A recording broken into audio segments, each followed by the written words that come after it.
Hello dear students, कैसे हैं आप सभी। आशा है आपकी मिड टर्म की तैयारी बहुत ही बढ़िया चल रही है। आज के वीडियो में हम आपके लिए लेकर आए हैं मिड टर्म में से 50% कोर्स का सॉल्यूशन।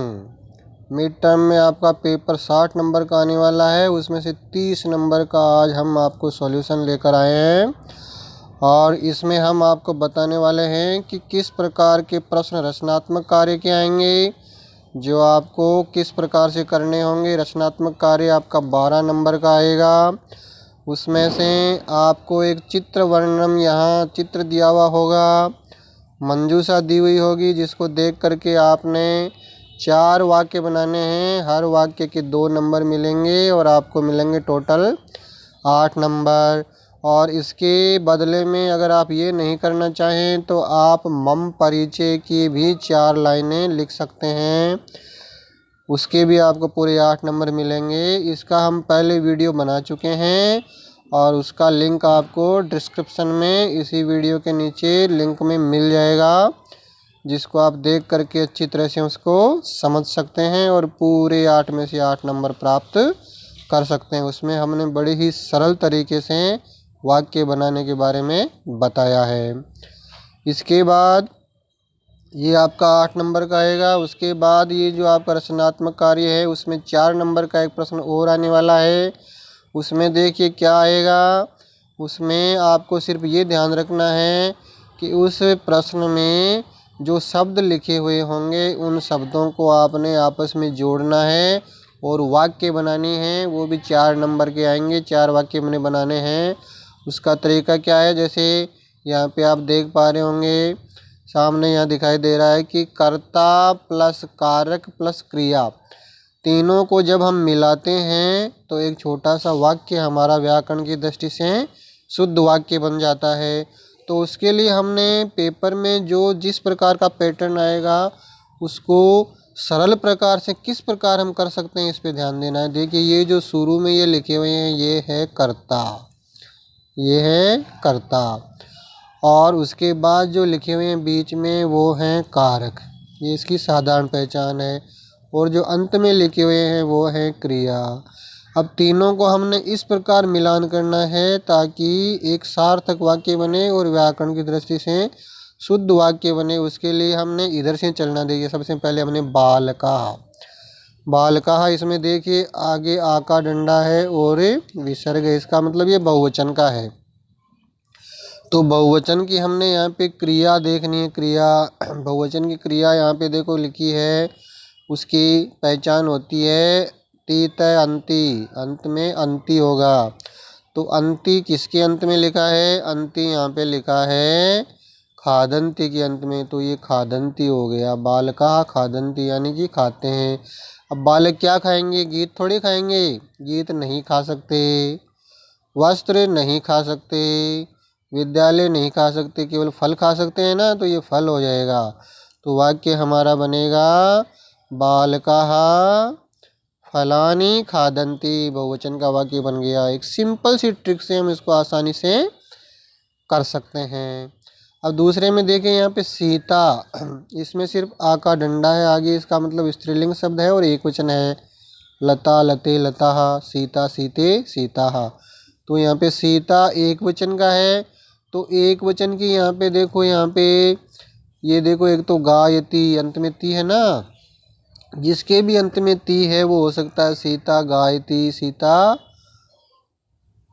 गा रही है, सीता सीव्यति, सीता सी रही है। तो दोनों में से एक को हमने लेना है, हम गायती लेंगे या सीव्यति लेंगे। तो चलो हम ले लेते हैं गायती। जब हमने गायती लिया, यहाँ पे हमने गायती ले लिया, तो क्या गाती है, गा क्या सकती है वो, गाने के लिए क्या होगा, गीत। सीधा पता चल रहा है हमें कि गीत गा रही है, तो सीता गीतम गायती, आसानी से हमारा दूसरा वाक्य भी बन गया।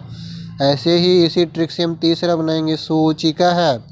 इसमें देखो सिर्फ कह के आगे विसर्ग है, सोचिका, इसका मतलब ये एक वचन है, रामः रामौ रामः, राम है ना, राम है रामो रामा की तरह है, तो ये एक वचन है। एक वचन का हमने यहाँ पे ती, अंत में ती वाला देखेंगे हम।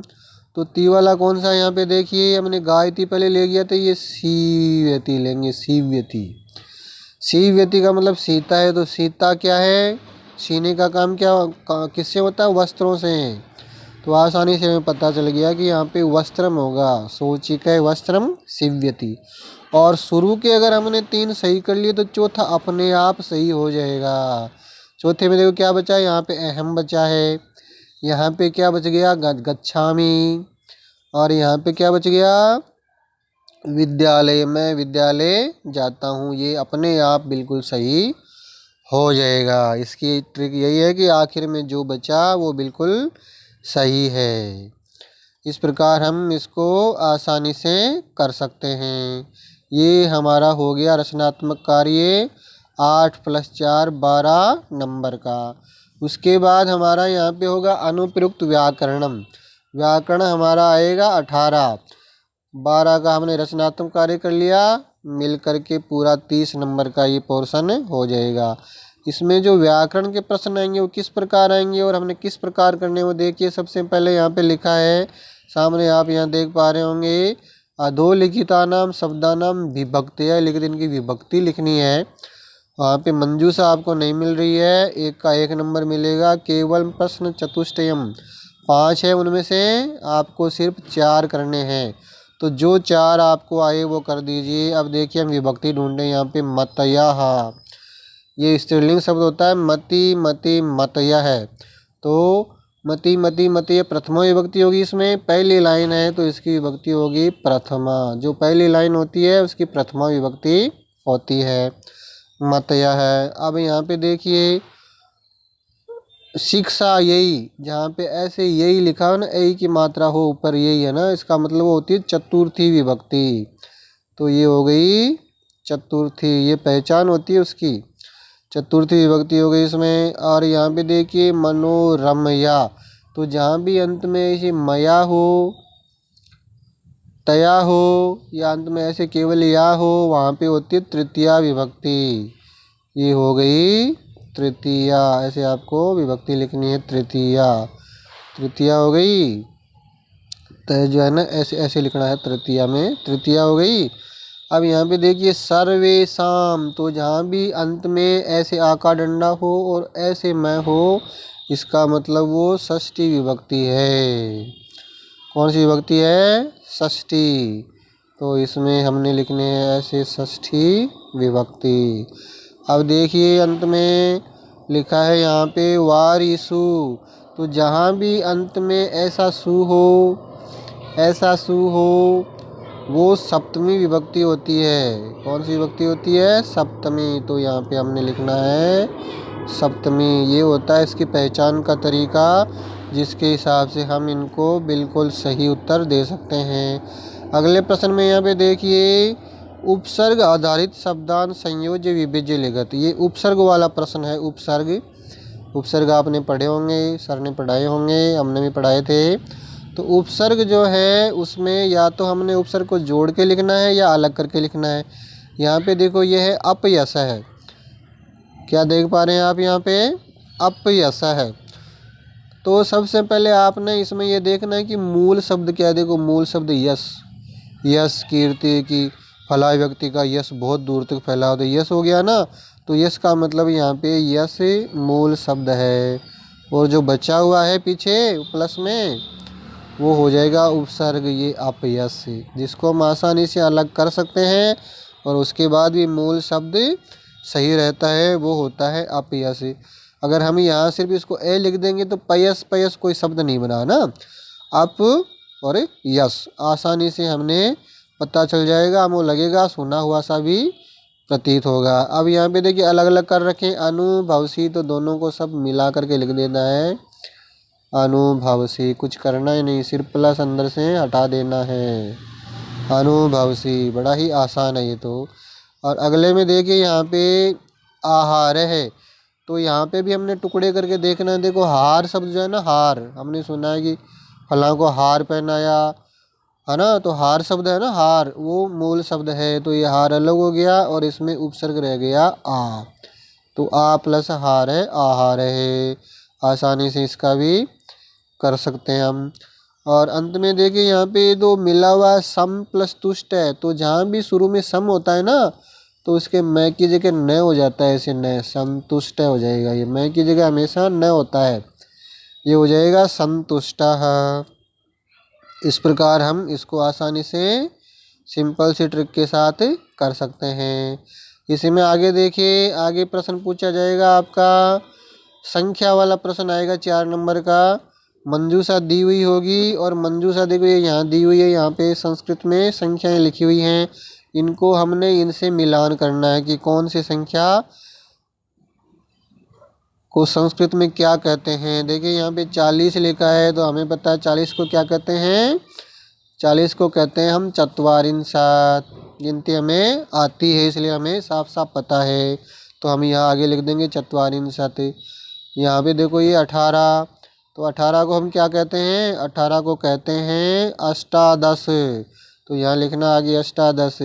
ये 22 है, 22 को हम कहते हैं द्वाविंशति, तो आगे लिखना है द्वाविंशति। 36, 36 को कहते हैं षड्त्रिंशत्, तो षड्त्रिंशत् आगे लिखना है। 45 को कहते हैं पंचचत्वारिंशत्, तो आगे 45 लिखना है। तो हमें संख्याएं जो है संस्कृत में याद होनी चाहिए, इसमें कोई ट्रिक काम नहीं करेगी।